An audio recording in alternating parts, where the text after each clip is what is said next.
that beep sound is continuously in our head, even while we are sleeping. That beep, beep, beep, beep, beep, that casualty noise, the ICU noise, that continuously goes in our head, in our ears, every time, every day.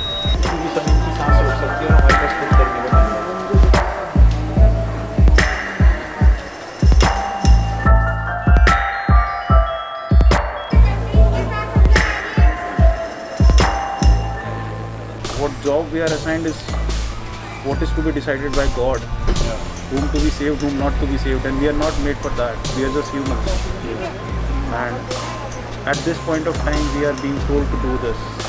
So it's really a depressing atmosphere, and I just want a break, an hour or so outside the hospital, so that I can just recollect myself. I can just go out of that atmosphere, because I have to be there for another 24-28 hours.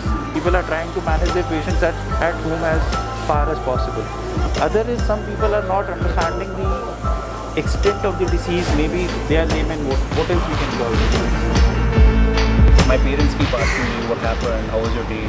I try to be very positive because I can't tell them all this negativity.